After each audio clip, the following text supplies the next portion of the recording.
Nitish cabinet की आज बैठक हुई और कैबिनेट में बड़ा फैसला लिया गया आरक्षण से संबंधित। जी हां, आरक्षण संशोधन विधेयक जो कि अब कानून का स्वरूप ले चुका है, उसे संविधान की 9वीं अनुसूची में शामिल करने का प्रस्ताव भेजा गया है। इसमें शामिल कानून न्यायिक समीक्षा के दायरे से बाहर होते हैं, यानी कि कोर्ट उन कानूनों की समीक्षा नहीं कर सकता जो संविधान की 9वीं अनुसूची में शामिल होते हैं।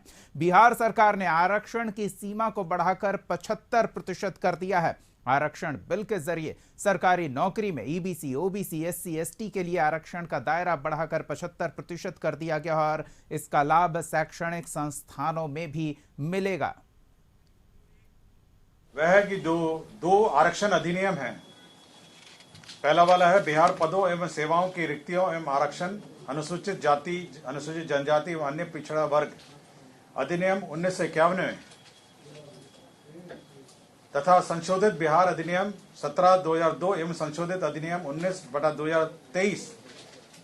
साथ ही साथ जो शैक्षणिक संस्थाओं का भी 2023 में जो आरक्षण अधिनियम है, इन दोनों को भारत के संविधान 9वीं सूची में शामिल करने हेतु तो राज्य सरकार की अनुशंसा भेजने का निर्णय हुआ है।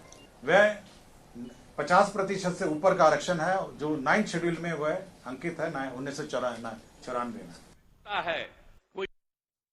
संशोधन विधेयक को राज्यपाल से मंजूरी मिलने के बाद जेडीयू और आरजेडी के खेमे में गदगद हैं नेता, और जेडीयू एमएलसी ने भी इस पर प्रतिक्रिया दी है। इसका श्रेय महागठबंधन खेमे की ओर से नीतीश कुमार और लालू प्रसाद यादव को दिया जा रहा है, तो बीजेपी भी इसका श्रेय लेते हुए सरकार का पक्ष लेने वालों को लेकर भी इसका श्रेय पीएम मोदी को भी दिया जा रहा है। श्री नीतीश कुमार जी ने जो कदम उठाया है उसकी प्रशंसा न सिर्फ देश में बल्कि विदेश में हर जगह प्रशंसा की जा रही है और उनको सामाजिक न्याय का प्रोधा माना जा रहा है। मुझे उम्मीद है कि इस आरक्षण संशोधन बिल से ये जो गणना हुई है उस गणना से देश के जितने वंचित हैं, जितने दलित हैं, जितने पिछड़े हैं और जितने अगड़े हैं, उनका हक उनको मिलेगा।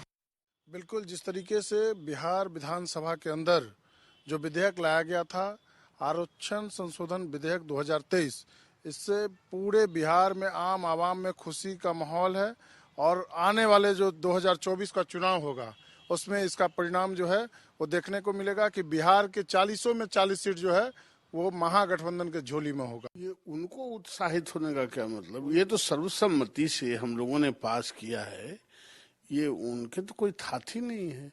ये सर्वसम्मति से सदन में, दोनों सदन में इसके पहले प्रस्ताव हुए थे, उसके बाद ये जनगणना हुए, उसके बाद ये प्रस्ताव आए, सर्वसम्मति से समर्थन दिए, महामहिम ने उसको अनुमोदन किया बिल का।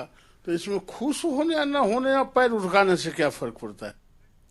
चलिए, तो इसी कारण यह सवाल खड़ा हो रहा है कि जब कोई विरोध नहीं तो फिर आरक्षण को संविधान की 9वीं अनुसूची का संरक्षण की आवश्यकता क्यों महसूस की गई। संपादक अशोक मिश्रा जुड़ रहे हैं और उनसे जानते हैं क्या उनका जवाब है। अशोक जी, संरक्षण की आवश्यकता बिहार में आरक्षण बिल को क्यों महसूस की जा रही है? देखिए दीपक, जब से राज्य सरकार ने विधानमंडल के दोनों सदनों में ये आरक्षण बिल लाया है, संशोधन विधेयक, और उसमें जो आरक्षण की सीमा बढ़ाई गई है, उसके बाद राज्यपाल ने भी उस पर सहमति दे दी है, यानी कि राज्यपाल की मुहर लग गई और इसका नोटिफिकेशन भी हो गया, यानी कि गजट भी प्रकाशित कर लिया गया। लेकिन राज्य सरकार मानती है कि भले इस मुद्दे को लेकर के बिहार की सभी राजनीतिक दल एक साथ हैं, इस मुद्दे पर कोई भी राजनीतिक दल इसका विरोध करने की हिम्मत नहीं कर सकता इस कानून का, लेकिन आम लोग इस कानून के खिलाफ कोर्ट की शरण में जा सकते हैं।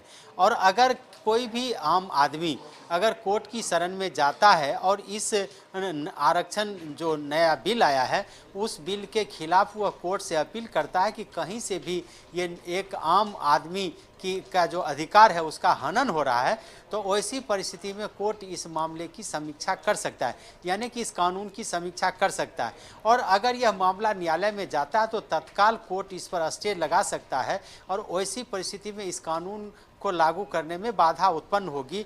और नीतीश कुमार की जो मंशा है कि 2024 के लोकसभा चुनाव के पहले वो इस कानून को लागू कर दें ताकि वो जनता के बीच जाकर के कह सकें कि जिसकी जितनी आबादी है उसकी उतनी हिस्सेदारी हमने दे दी है।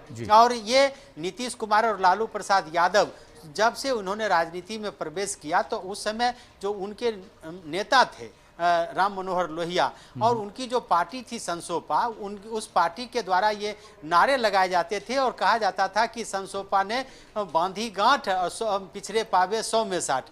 तो एक तरह से कहिए कि उस नारे को अब मूर्त रूप में, कानून के रूप में नीतीश कुमार ने दिया है। तो नीतीश कुमार चाहते हैं कि ये मामला कोर्ट में भी जाके न उलझे, इसलिए केंद्र के पाले में उन्होंने ये गेंद डाल दिया है कि केंद्र सरकार जल्द से जल्द इसको संविधान की 9वीं अनुसूची में एक तरह से कहिए कि अनुबंधित कर दे, उसमें डाल दे, ताकि इस मामले को लेकर के कोई भी व्यक्ति न्यायालय में नहीं जा सके। चूंकि ये ऐसा प्रावधान पहले भी तमिलनाडु के मामले में हुआ है, इसलिए राज्य सरकार पूरी तरह से सेफ जोन में जाना चाहती है ताकि इस कानून को लेकर के कहीं कोई कटघरे में वो खड़ी नहीं हो। अब देखना दिलचस्प होगा कि केंद्र सरकार बिहार सरकार के इस प्रस्ताव को किस रूप में लेती है और किस तरह से इसको 9वीं अनुसूची में शामिल किया जाता है। फिलहाल कह सकते हैं कि नीतीश कुमार ने गेंद केंद्र सरकार के पाले में डाल दिया है और इससे साफ जाहिर है कि नीतीश कोई भी ऐसा अवसर नहीं छोड़ना चाहते जिसमें वे अपने राजनीतिक विरोधियों को जनता की अदालत में खड़ा न कर सकें। तो इस मामले को लेकर के आज कैबिनेट ने जो फैसला लिया और उस फैसले के तहत केंद्र सरकार को जो भेजी गई है रिपोर्ट, जो सिफारिश भेजी गई है, उसका फलाफल आने वाले दिनों में दिखेगा। फिलहाल इंतजार कीजिए कि पहले कोई इस कानून से प्रभावित कोई व्यक्ति न्यायालय की शरण में जाता है या उस व्यक्ति के न्यायालय में जाने के पहले ही कहीं न कहीं केंद्र सरकार इसे 9वीं अनुसूची में शामिल करती है ताकि कहीं अड़चन उत्पन्न न हो, केंद्र राज्य सरकार को इस कानून को लागू करने में कहीं बाधा न हो। दीपक, बहुत बहुत धन्यवाद अशोक जी, इतने विस्तार से और साफ तौर पर समझाने के लिए। हमारे दर्शक, हम उम्मीद करते हैं कि आखिर बिहार में जो दोनों सदनों से आरक्षण संशोधन बिल सर्वसम्मति से पारित हुआ, बावजूद इसके संविधान की 9वीं अनुसूची के संरक्षण की आवश्यकता क्यों महसूस हुई। खास खबर में फिलहाल इतना ही। कशिश न्यूज पर खबरों का सिलसिला जारी रहेगा। देखते रहिए कशिश न्यूज।